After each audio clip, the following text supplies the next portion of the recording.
I want to spend just a little bit of time talking about Farm Bill extension, because if we wind up going the road of Farm Bill extension, there is very, very serious work that needs to be done, and there hasn't been a whole lot of talk about it, about what needs to be done. Craig, very clearly brought out two absolutely must-do items. I'm going to frame it just a little bit differently, and I'm going to use words that start with the letter D. I've got 5 of them. So first is the issue of if we delay, D word, how long do we delay? Some are saying we should make it very short, keep the pressure on. Others say that it should be a full year so that there's time to write a new comprehensive bill in a new Congress.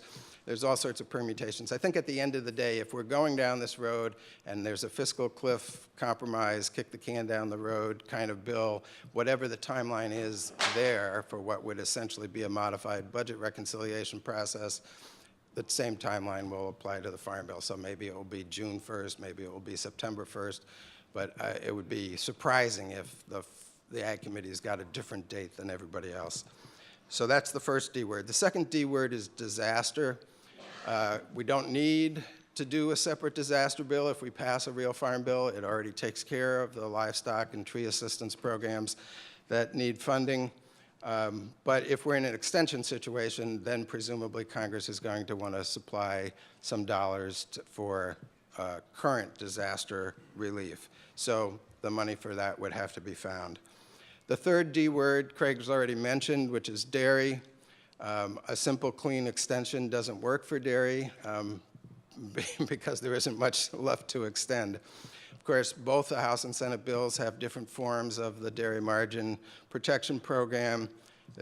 Conceivably, if they could quickly conference the differences between those, that could be included in an extension bill, and we would move forward on dairy that way. But if not, then presumably the existing milk income loss program or the milk program would be continued in some modified form for some period of time as a stopgap. So that's an issue that clearly needs to be addressed.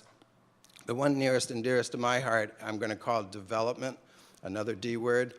By development here, I mean programs that develop value-added agriculture, programs that develop a new generation of farmers on the landscape, programs that develop on-farm energy production, programs that develop organic agriculture, programs that develop micro businesses in rural communities, and the list goes on and on. These are all part of a category of programs that have had Farm Bill funding, mandatory funding, in at least one Farm Bill cycle, in some cases 2 Farm Bill cycles. So they're newer programs, smaller programs than the big ticket items in the Farm Bill, but incredibly important. If we care about innovation, if we care about rural job creation, if we care about energy independence, if we care about creating new markets, if we care about creating a new generation of farmers on the landscape, these programs, I would argue, are more important than the rest of the Farm Bill. And they're all in a very precarious position right now. So Congress has to explicitly take action to refund these programs for 2013 in a 1-year or part-year extension option. It's an incredibly important piece of work. Now, it's often noted that there's 37 programs in the category of programs without baseline going forward, and depending on how you count it, it's 9 or $13 billion, but more than half of that is disaster, so move that to the side. Other big chunk of it is conservation programs, a very real problem for the Farm Bill reauthorization, but not a crisis for 2013 because there's money left over from the previous Farm Bill cycle. So when you move all of that stuff off to the side, you're down to about $2 billion, and that's over 5 years. And so you're talking about roughly $400 million a year, which makes it quite doable to maybe do some picking and choosing, maybe get it a little bit under 400 million, but it's totally doable to get that into an extension bill and keep those programs moving forward and give USDA the time to actually implement them in 2013. That's why it's critical that it happens in December. Any option that pushes it off into the new year, it begins to become untenable to get those programs implemented.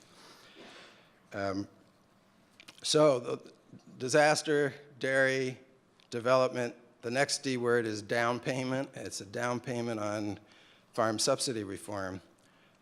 All the other things become very possible with a down payment on subsidy reform. And one of the truly amazing things about this 2012 Farm Bill cycle is that both houses of Congress and both parties have come to an agreement that direct payments, $5 billion a year in direct payments, are going to come to an end in the new Farm Bill cycle and for farm bills going forward. So it would be incredibly hard to believe that having agreed that something that's going to go away is then going to be re-upped for another year. And there is multiple times more money in direct payments than is needed to pay for all the other things I've talked about. So that, I think, in essence, is what needs to be talked about and worked out and the details worked out.